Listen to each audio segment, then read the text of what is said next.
going on, Jerome's? So, unfortunately, the Minnesota Vikings are already looking at the offseason, and a major question for the Vikes is, will Kirk, Jerome, Ezekiel Cousins be back? Now, last offseason, the Vikings and Kirk didn't come to an accord with a new extension, whether a one-year Band-Aid, which reportedly the team wanted, or a multi-year deal, which Kirk Cousins wanted. And Kirk, this season played extremely well. And yes, blah, blah, blah, the 1-4 start. But let's not get it twisted. Like, Kirk Cousins was playing some great football during the year and was really the straw that stirred the drink on the offense. And also you saw how the other quarterbacks fared. So, yeah, the Vikings were all in with Kirk, and I do think that Kirk does give the Vikings the best chance to win in 2024 immediately. But yes, you do have to factor in age. Yes, you do have to factor in Vikings draft pick, as well as this being a deep quarterback class, and you have to factor in Justin friggin' Jefferson going forward. And Kirk is going to be 36. Kirk is going to be coming off an Achilles, but like we said before, that could damper his free agent prospects and also bring him back to the Vikings on a relatively cheap deal. And it's going to be touch and go. Like, does Justin Jefferson extending here hinge on Kirk being back or a quarterback of the future? And we said this a bunch, where I think that the perfect Vikings offseason would be re-signing Kirk to a 1 to 2 year deal, and if it's a 2-year deal, maybe it's just 1 year is guaranteed. Who knows? So the Vikings have flexibility if the rookie quarterback TBD is up to snuff, setting up an Alex Smith, Patrick Mahomes type situation. Who knows? But yeah, re-signing Kirk, drafting a quarterback of the future, extending JJ forever. I think that's a perfect setup for the Vikings offseason. Also, pay to kneel. But Kirk and his contract is going to void in March, and also the Vikings can't franchise tag him because his deal voids after the franchise tag window. Also, since Washington franchise tagged him twice, beep, bop, bop, bop, boop, he would be entitled to 120% raise of the top average of the top 5 quarterbacks, which would be $60.6 million on the franchise tag. If they could tag him, which they can't, so that's a moot point. But the whole thing is, can Kirk explore free agency? Sure. Will there be some teams out there that could want his services? Sure. Looking at the Falcons, that's notably one. His wife is from Georgia. Oh, Lordy. I got the vapors, all that stuff. It's Savannah. And also, you look at the Steelers, look at the Raiders. There are a number of teams out there that seem like they're potentially a quarterback away. And Kirk, even though he is going to be 36, coming off an Achilles, has shown that he can play some high-level football and probably has 2 to 3 good years left in him at minimum. Or, hell no, maybe 10. Maybe he'll go the Tom Brady route. Who knows, man? And right now, Spot Rack estimates his market value at around $39.6 million per year, which people aren't going to like it, but that's actually a pretty damn good deal. All right, and the Vikings can make that work with the existing cap situation. The Vikings have around $41 million in cap space heading into 2024. And that's taking into account the void year. Cows come home, $28.5 million, which would be due on the Vikings cap in 2024 if Kirk does leave. Now, if Kirk is back, those void years stay prorated, so it'd be 10.25 this year, 10.25 next year, and then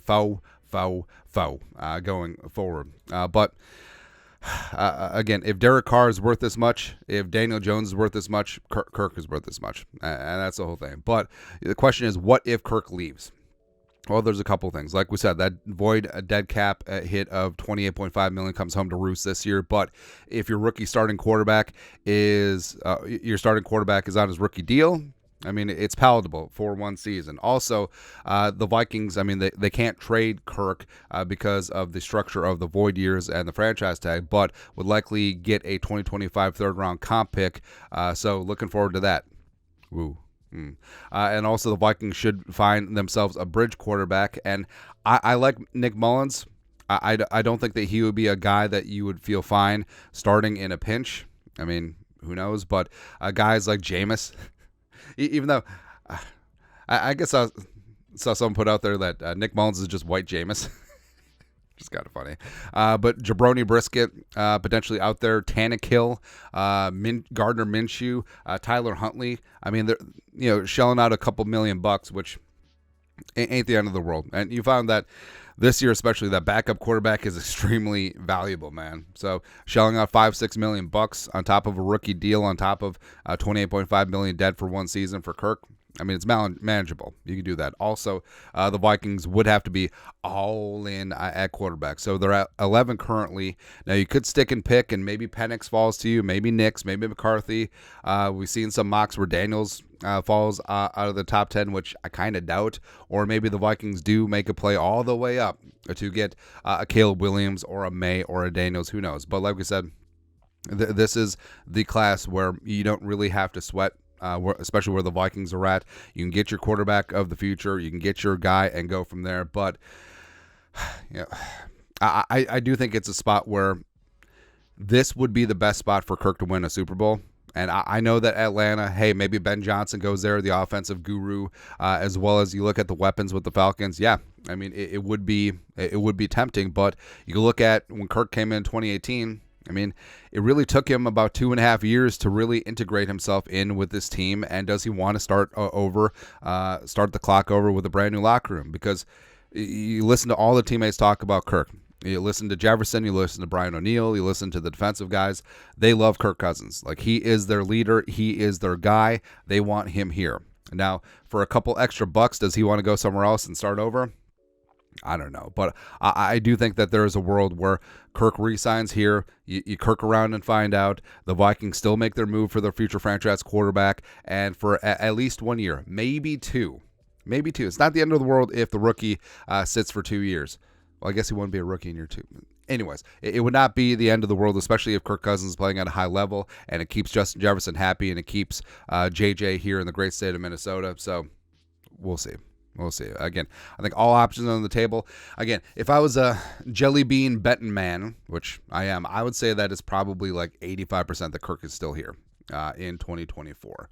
But, I mean, 50% comes out all the time, man. If you ever play craps, you certainly know. But your thoughts are thoughts. What if Kirko is not Backo in 2024? Let us know your thoughts and our thoughts. Man, we did Kyle Pitts dirty.